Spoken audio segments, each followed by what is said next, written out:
देख रहे हैं इंडिया न्यूज, आपके साथ मैं हूं चित्रा त्रिपाठी और बड़ी खबर लगातार आप तक पहुंचा रहे हैं। बिहार के बोधगया में महाबोधि मंदिर के पास एक के बाद एक 8 सीरियल ब्लास्ट हुए हैं। पहला धमाका महाबोधि वृक्ष के पास सुबह 5:25 पर हुआ। कहा यह जा रहा है कि ये सभी धमाके 2-2 मिनट के अंतराल पर हुए हैं। धमाके में कुल 6 लोग जख्मी हुए हैं, जिनमें से 2 विदेशी बताए जा रहे हैं। ये बौद्ध भिक्षु म्यांमार और तिब्बत के हैं। कहा यह जा रहा है कि धमाके लो इंटेंसिटी के थे, लेकिन सुबह के वक्त कम लोग मौजूद थे, इसी वजह से ज्यादा लोग इसकी चपेट में नहीं आए। बम निरोधक दस्ता और फॉरेंसिक टीम मौके पर इस वक्त मौजूद है। मामले की जांच जारी है। जांच में एक जिंदा बम की बरामदगी भी हुई है। इसके अलावा दिल्ली से एनआईए की टीम को भी बोधगया के लिए रवाना किया जा चुका है, जबकि बिहार के मुख्यमंत्री नीतीश कुमार भी बस कुछ ही देर में बोधगया पहुंचने वाले हैं। आपको ये भी बता दें कि 2 महीने पहले ही दिल्ली में गिरफ्तार किए गए आतंकवादियों से महाबोधि मंदिर को टारगेट किए जाने की जानकारी मिली थी और खुफिया एजेंसियों की ओर से राज्य सरकार को इस बारे में अलर्ट भी किया गया था। अब सवाल बड़ा ये उठता है कि जब जानकारी रहती है तो भी ये स्थिति बन जाती है हमारे देश में कि इतने बड़े मंदिर में सुरक्षा की इतनी बड़ी लापरवाही और इसी वजह से 1-2 नहीं 8 सीरियल ब्लास्ट को अंजाम देने में कामयाब हो जाते हैं नापाक मंसूबे वाले लोग। और फिलहाल पूरे मामले की जांच की जा रही है। क्या ये एक आतंकवादी हमला है? इस सवाल का जवाब तो सीधे गृह मंत्रालय की ओर से नहीं दिया गया है, लेकिन इससे इनकार भी नहीं किया गया है। करमापा मंदिर के पास हुआ है 5वां ब्लास्ट, जबकि एक टंकी है वहां पर पानी की, जहां पर दूसरे ब्लास्ट को अंजाम दिया गया है। मुख्य मंदिर के पास 3रा ब्लास्ट और इस तरह से एक के बाद एक 8 सीरियल ब्लास्ट हुए हैं बोधगया में। हमारे संवाददाता विनायक जुड़ चुके हैं ज्यादा जानकारी लेकर। विनायक, ये भी बताइए, जो जख्मी लोग हैं, जो 6 लोग घायल हुए हैं, उनकी स्थिति क्या बनी हुई है? देखिए, चूंकि उनका जो इलाज है वो स्थानीय अस्पताल में कराया जा रहा है, जिसमें से एक की स्थिति खराब हो रही है। उन्हें पीएमसी रेफर करने की बात आ रही है। जो स्प्लिंटर है वो उन्हें ज्यादा लगा है और वहां से अब सरकारी व्यवस्था के तहत उसे पीएमसी लाने की बात हो रही है, लेकिन अभी गया से उसे निकाला नहीं गया है। तो कुल मिलाकर पुलिस यह भी चाह रही है कि जो इसके पैमाना है, जो इसका डायमेंशन है, इस बात की जानकारी हर किसी को न हाथ लगे, क्योंकि जब मीडिया में खबर आई उसके बाद से पुलिस हरकत में आती है तो एक बड़ा सवाल है। और खासतौर पर जिस तरह से मुख्यमंत्री खुद ही रवाना हुए हैं तो संजीदगी जरूर दिखी, लेकिन संजीदगी के पहले अगर वहां पर किसी तरह की लापरवाही न बरती गई हुई थी चित्रा, तो आज ये वाकया न होता। क्योंकि बिहार में अभी तक कोई ऐसी आतंकी गतिविधियां नहीं हुई है। बिहार ऐसे बिल्कुल महफूज रहा है और अभी बिहार में जिस आतंकी गतिविधियां हुई, लगातार आतंकियों की धमकी मिलते रहे और खासतौर पर राजधानी को उड़ाने की बात की गई, राजधानी के तमाम ऐसे महत्वपूर्ण ठिकानों को उड़ाने की बात की गई, बाकायदा इसके मेल्स भी आए। तो उसके बाद आप ये समझ लीजिए कि गया में विस्फोट हो जाना, क्योंकि बिहार में ऐसे कई पौराणिक स्थान है जहां पर कि विदेशों से आने वालों की संख्या लगातार बढ़ती रहती है। तो उस दशा में अभी जो चीजें यहाँ हुई हैं वो वाकई एक बड़ा सवाल है। बिहार में अभी तक कोई ऐसी गतिविधियां नहीं हुई। सीरियल ब्लास्ट है, इसमें कोई आपराधिक तत्व शामिल नहीं है। इसमें खासतौर पर इसमें कोई नक्सली का भी हाथ नहीं है, जिस बात से पुलिस इनकार कर रही है। क्योंकि अगर आप नक्सली के मोडस ऑपरेंडी को देखिए तो नक्सली कभी भी इस तरह के धार्मिक अनुष्ठानों या फिर जहां पर धार्मिक अनुष्ठान चल रहे हैं, जहां पर ऐसे धार्मिक स्थल है, जहां पर पौराणिक स्थल है, वहां पर किसी तरह के आपराधिक या वारदात को अंजाम नहीं देते। क्योंकि जो इसका मॉडल्स है, ये मॉडल्स बिल्कुल नहीं बता रहा है कि इसमें आतंकी गतिविधियां हुई हैं और आप उसे इनकार कहीं से नहीं कर सकते। हालांकि पूरे इलाके में पटना और गया की पुलिस जो है उनके भी सघन छापेमारी चल रही है और खासतौर पर दोनों जिले की पुलिस बल एक साथ काम कर रही है, लेकिन अभी तक कोई गिरफ्तारियां नहीं, अभी तक किसी संदिग्ध से कोई पूछताछ नहीं। ये एक बड़ा सवाल है।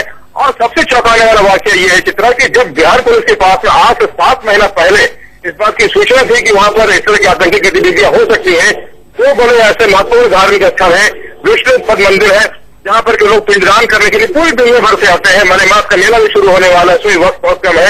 ऐसी दशा में ऐसी कार्रवाइयां हो जाना और खासतौर पर रविवार का दिन है, छुट्टी का मौका है, महादेव मंदिर, करमापा बाबा का मंदिर, उसके बाद फिर आप देखिए तिब्बती का मठ, थाई मठ, जितने भी मठ है वहां पर के बम प्लांट करना, विस्फोट कराना, ये वाकई एक बड़ा सवाल है। और पुलिस कैसे निपटेगी, फिलहाल कोई जवाब नहीं है। क्योंकि डीजीपी से मैं लगातार संपर्क में हूँ, डीजीपी भी घटनास्थल के लिए रवाना हो चुके हैं, मुख्यमंत्री रवाना हो चुके हैं, पहुंचे नहीं है।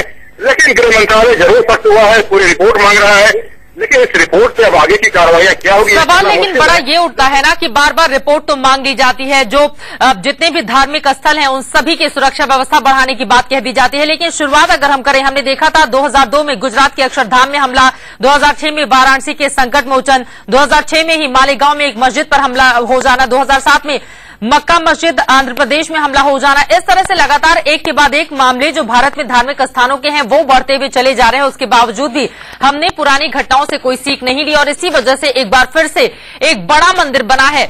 निशाना क्या ये एक आतंकवादी हमला है, इस आशंका से इनकार नहीं किया गया है गृह मंत्रालय की ओर से। हालांकि कौन लोग इसके पीछे हैं, किस आतंकी संगठन का हाथ है, ये तमाम वो सवाल हैं जो अभी भी लगातार बने हुए हैं। और बड़ी खबर इस वक्त ये आ रही है कि गया में जो हमला है वो आतंकी हमला ही है, ये गृह मंत्रालय की ओर से साफ कर दिया गया है, यानी कि आतंकवादियों ने इस हमले को अंजाम दिया है। राकेश कुमार सिंह हमारे संवाददाता और ज्यादा जानकारी देंगे। राकेश, पुष्टि कर दी गई है इस बात की कि ये एक आतंकवादी हमला ही है।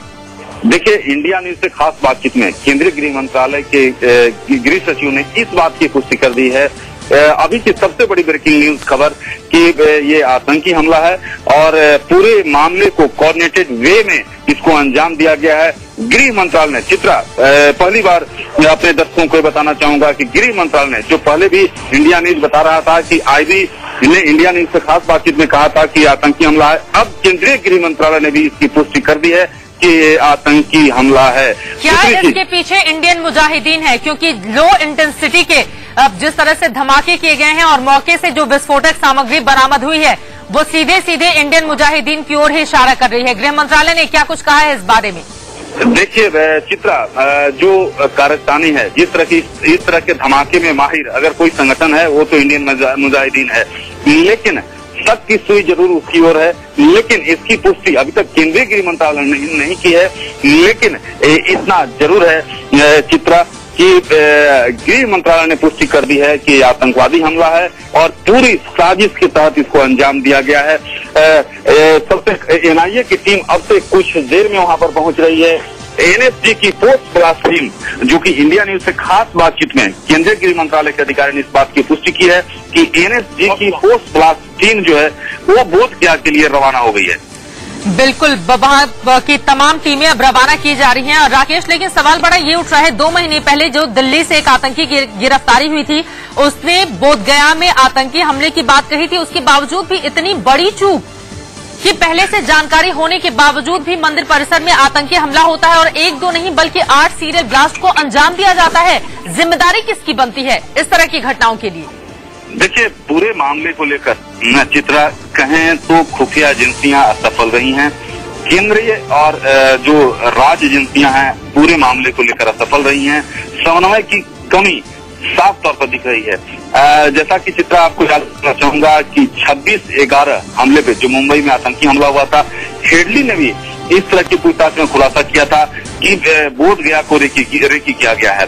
उसके बाद वहां पर सुरक्षा बढ़ाने के निर्देश दिए गए थे, लेकिन जो जांच एजेंसियों से और खासकर हमारे सूत्रों से जो पता चल रहा है उसके मुताबिक वहां पर सुरक्षा जितना पुख्ता होना चाहिए था वो नदारद थी।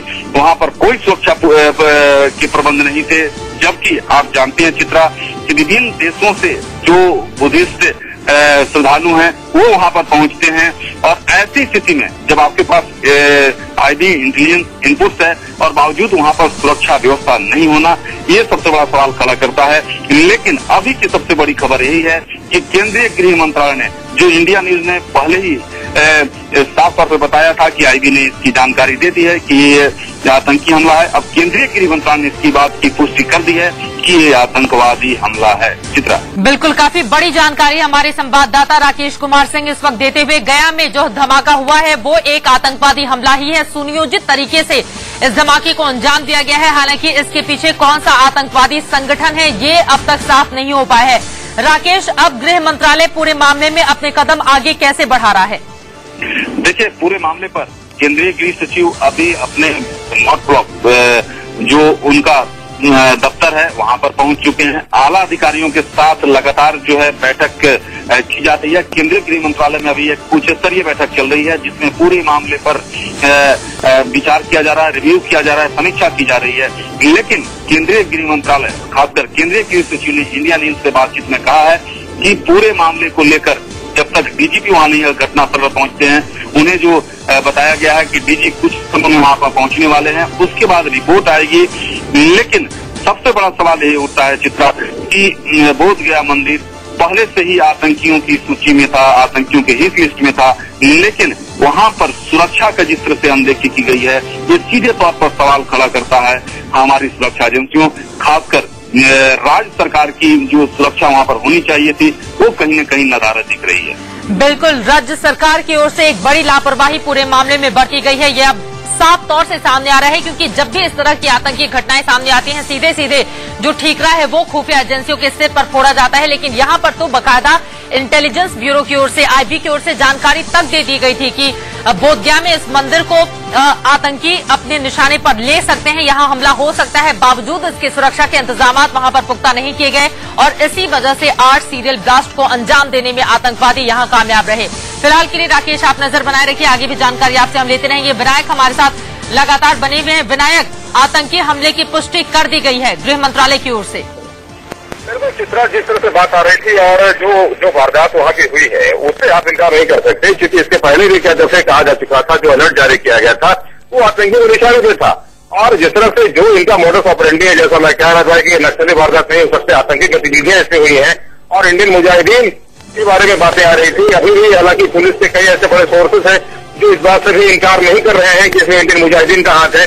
नहीं, फिलहाल उनके पास कोई ऐसे फोन कॉल्स या कोई ईमेल नहीं आए हैं, तो तमाम तथ्यों की जानकारी फिलहाल ली जा रही है। लेकिन जिस तरह से महाबोधि मंदिर और विष्णुपद मंदिर, इन दोनों मंदिर को आतंकी ने अपनी सूची में शामिल किया था कि वहाँ आतंकी वारदात होगी, तो उसी के क्रम में इसे देख रहे हैं। और अभी चूंकि पुलिस अभी पहले जिस तरह से पुलिस के टॉप ऑफिसर से हमारी बात हो रही है, लगातार वो संपर्क में है, उन्होंने इस बात से इनकार नहीं किया है, इसमें टेररिस्टिक एक्टिविटीज है, इस बात से वो लगातार तस्दीक कर रहे हैं, इस बात से इत्तेफाक रख रहे हैं। लेकिन फिलहाल इसमें संगठन कौन सा है, इस बारे में बात नहीं आ रही है, क्योंकि इंडियन मुजाहिदीन यहाँ काफी सक्रिय रहा है।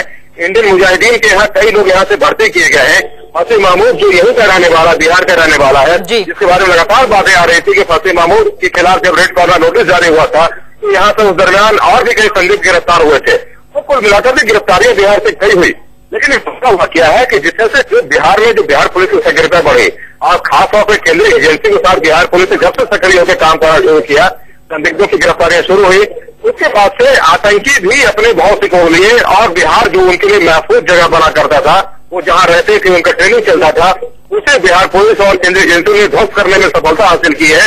उसके बाद से लगातार आतंकी इस बात को लेकर के नाराज रहे कि किस तरह से बिहार के जो बड़े धार्मिक स्थल है, बिहार के जो बड़े वैसे महत्वपूर्ण प्रतिष्ठान है, उसे कैसे अपने निशाने पर ले, टारगेट पर ले। उसके बाद से आतंकियों ने बिहार को धमकी देना शुरू किया और राजधानी पटना के मासूम ठिकानों को उड़ाने की धमकी दी गई।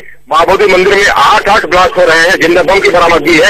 ये तमाम उस बात से आप जोड़ करके देख सकते हैं कि जैसे पिछले साल जुलाई महीने में फसी महमूद गिरफ्तार किया गया था सऊदीया से, उसके बाद से जो यहाँ गिरफ्तारी हुई, क्या संदिग्ध यहाँ से पकड़े गए, देश भर में जहां जहां आतंकी गतिविधियां होती है, रिश्ते बिहार से जरूर जुड़ते हैं। उसके बाद चूंकि इंडियन मुजाहिदीन के बारे में भी सबसे खास बात है, अगर आप ये कहें तो सबसे अफसोसनाक वाकया ये होता है कि हमारे ऐसे कई राजनेता हैं जो उनके पक्ष खड़े होते हैं, उनके पक्ष में आके धरने पर बैठ जाते हैं, वो हड़ताल करते हैं। आपको रोकना चाह रही हूँ, जिस बैग से बम मिला वो बौद्ध भिक्षु का था। ये इस वक्त की बड़ी खबर आ रही है। बम को रात में प्लान करने की आशंका जताई जा रही है। गृह मंत्रालय की ओर से पुष्टि की जा चुकी है कि ये एक आतंकवादी हमला है। सीसीटीवी कैमरे में नाइट विजन नहीं है, 22 सीसीटीवी कैमरे के फुटेज को खंगाला जा रहा है। पुलिस को जिंदा बम के पास सर्किट भी मिला है। इस वक्त की बड़ी खबर यही है कि जिस बैग से बम मिला है वो एक बौद्ध भिक्षु का बताया जा रहा है। बड़ा सवाल ये है कि क्या उस बौद्ध भिक्षु का कोई रोल था या फिर आतंकवादियों ने बकायदा उस बौद्ध भिक्षु के बम बैग में उस बम को प्लान कर दिया और उसके बाद वहां से वो फरार हो गए। मोहम्मद अफसर हमारे संवाददाता और ज्यादा जानकारी देंगे। अफसर, और किस तरह की जानकारी मिल पाई है आपको? चित्रा, अभी जो अपडेट्स आ रहे हैं उसमें सबसे बड़ी बात यह कि जो जिंदा बम मिला है, जिसे डिफ्यूज किया गया है, वो एक ऐसे थैले में रखा हुआ था जो बौद्ध भिक्षु लेकर अपने साथ चलते हैं। गेरुआ रंग का थैला होता है, अपने कंधे पर टांग कर चलते हैं और उसी थैले में वो एक थैला किनारे पड़ा हुआ था। लोगों को जब शक हुआ तो उन्होंने, जो टीम वहां पर पुलिस की पहुंची हुई थी, उन्हें इन्फॉर्म किया और फिर उसके अंदर से वो बम मिला, उसे निष्क्रिय किया गया है। और दो चीजें और कि इस बैग में जो बम मिला है उसमें एक छोटी सी घड़ी मिली है और एक कुछ छोटा सा सर्किट मिला है। इससे क्लियर हो रहा है कि ये बॉम्ब टाइमर बॉम्ब था, इसीलिए जो ब्लास्ट हुए हैं वो सीरियल ब्लास्ट हर 2-2 मिनट के अंतराल पर हुए हैं और ये बम नहीं फटा था और इसे निष्क्रिय किया गया। दूसरी बात ये कि यहाँ पर कुल 22 सीसीटीवी कैमरे लगे हैं और उन्हीं कैमरों की मदद से जो भी सीसीटीवी फुटेज है वो निकाला जा रहा है। लेकिन जो पुलिस को और एनआईए की टीम को जो प्रॉब्लम आ रही है वो ये है कि जो भी कैमरे हैं वो डे विजन के हैं, नाइट विजन का कैमरा वहां पर एक भी नहीं लगा है। और चूंकि ब्लास्ट सुबह में करीब 5:30 बजे के आसपास हुए हैं तो अंधेरा काफी था और ऐसा माना जा रहा है कि जिन लोगों ने भी बॉम्ब यहाँ पर रखा है वो लेट नाइट रखा होगा और इस वजह से नाइट विजन कैमरा नहीं होने की वजह से ये तो अपने आप में और ज्यादा हैरान करने वाला मामला है मोहम्मद अफसर कि सीसीटीवी कैमरे नाइट विजन के थे ही नहीं, तो सीसीटीवी कैमरे क्या सिर्फ दिन में लोगों के ऊपर नजर रखने के लिए लगाए गए थे? ये तो अपने आप में और ज्यादा हैरान करता है। बिल्कुल चित्रा, और यही सबसे बड़ी परेशानी हो रही है एनआईए की टीम को और वहां पर बिहार पुलिस की टीम को कि जो उस फुटेज को निकाल तो पा रहे हैं लेकिन उस फुटेज में उन लोगों को वो देख नहीं पा रहे हैं कि कौन आया था कौन गया था। सबसे बड़ी परेशानी यही आ रही है इसमें। और जो बॉम्ब निकला है उससे, जिस बॉम्ब को डिफ्यूज किया गया है उससे ये क्लियर हो गया है कि इसमें घड़ी का इस्तेमाल हुआ था और इस वजह से ये हर 2 मिनट के बाद मतलब टाइम बॉम्ब के तौर पर ये ब्लास्ट हुआ है। और सबसे बड़ी बात क्या इंडियन मुजाहिदीन की ओर से की तरफ जारी है? बिल्कुल, इससे कोई इनकार नहीं किया जा सकता चित्रा कि उनका भी इसमें हाथ हो सकता है। लेकिन जिस तरह से जो सारी चीजें हुई हैं और जो परेशानियां अब आ रही हैं, क्योंकि 1 हफ्ते पहले ही आईबी ने अलर्ट जारी कर दिया था कि गया में ऐसी कुछ वारदात हो सकती है, उसके बावजूद वहां की स्थानीय पुलिस या फिर वहां पर की जो टीम है वो लोग सक्रिय क्यों नहीं हुई? और माफ कीजिएगा, आपको रोकना चाहूंगी मोहम्मद अफसर। और इस वक्त हमारे साथ गिरिराज सिंह जो वरिष्ठ नेता हैं बीजेपी के, वो हमारे साथ जुड़ चुके हैं। गिरिराज जी, राज्य सरकार की बड़ी लापरवाही का एक नतीजा 2 महीने पहले ही आईबी की ओर से अलर्ट कर दिया गया था कि बोधगया में इस मंदिर पर हमला हो सकता है आतंकवादी, उसके बावजूद भी वहां पर सुरक्षा के पुख्ता प्रबंध नहीं किए गए। देखिए, मैं इसे मानता हूं कि सरकार की बहुत बड़ी चूक हुई है और ये आप कहेंगे कि 1 महीना पहले आप सरकार में थे, उस समय क्यों नहीं आपने जब हाई अलर्ट किया था आईबी ने, तो क्यों नहीं हम लोगों ने, हमारे नेता सुशील मोदी और भारतीय जनता पार्टी मुख्यमंत्री को बराबर सचेत करने का काम किया कि उग्रवादियों से समझौता नहीं करना, राजनीतिक हल्के में हम उसको नहीं देखना, और मुख्यमंत्री ने इसे हल्के ढंग से लिया। आज उन्हीं के जिम्मे ये विभाग है। जब उसके फोटो भी भेजे गए तो यहाँ उस पर कोई गंभीरता नहीं हुई। और अभी तो देखिए, महावीर मंदिर जो पटना का सबसे मुख्य मंदिर है, उसके ऊपर भी उनकी नजर है, उन्होंने इस पर भी अपना दे चुका है पहले कि यहाँ भी हमले होंगे, आईबी ने इसकी भी रिपोर्ट दी है।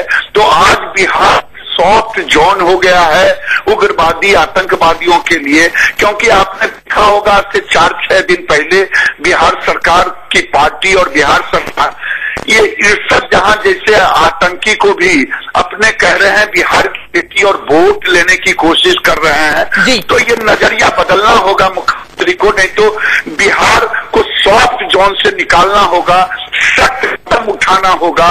मैं कल ये नेपाल बॉर्डर पर था, वहां भी लोग कह रहे थे कि यहाँ आतंकवादियों का नेपाल के रास्ते से एकदम बोलबाला है, खुलेआम घूमता है, सरकार कुछ करती नहीं है। ऐसे मैं यही कहूंगा सरकार से चूक हुई है, जिसके कारण यह राज्य सरकार की एक बड़ी चूक का ये मामला सामने आया है। बड़ा सवाल ये उठता है कि क्या मुख्यमंत्री इस बारे में जवाब देंगे। फिलहाल के लिए बहुत शुक्रिया गिरिराज सिंह जी इंडिया न्यूज से बातचीत करने के लिए। तो बड़ा सवाल यही है कि पहले से जब आतंकी हमले की आशंका जताई गई थी, बावजूद इसके सुरक्षा के चाक चौबंद इंतजाम आखिर क्यों नहीं किए गए। बहरहाल सुरक्षा गार्ड ने इस मंदिर के क्या कुछ जानकारी दी है हमें, वो आपको सुनाते हैं। पहला बौद्धि ट्री के पास, दूसरा तारा देवी, तीसरा बटरलाल और चौथा ये किस मंदिर के पीछे। कितने लोग घायल हुए थे? कुछ दो लोग मंदिर के अंदर घायल हुए, 2 लोग मंदिर के अंदर। कितना बजे हुआ? ये करीबन आप 5:30 में पड़ा ब्लास्ट। उसके बाद 65 मिनट के बाद ब्लास्ट होते गया, लेकिन यहाँ पर जो ब्लास्ट हुआ वो 15 मिनट बाद। अब मंदिर के अंदर सिक्योरिटी गार्ड है ना? हाँ, अंदर यहाँ। आप सुन रहे थे कि किस तरह से बम ब्लास्ट को अंजाम दिया गया है। 8 सिलसिलेवार बम धमाके जिनसे पूरा बोधगया इस वक्त दहला हुआ है। सुरक्षा के इंतजामात फिलहाल ब्लास्ट के बाद वहां पर पुख्ता कर दिए गए हैं, लेकिन बड़ा सवाल यही है कि जब इस बारे में जानकारी राज्य सरकार को दे दी गई थी तो फिर इतनी बड़ी लापरवाही क्यों बरती गई। इसका जवाब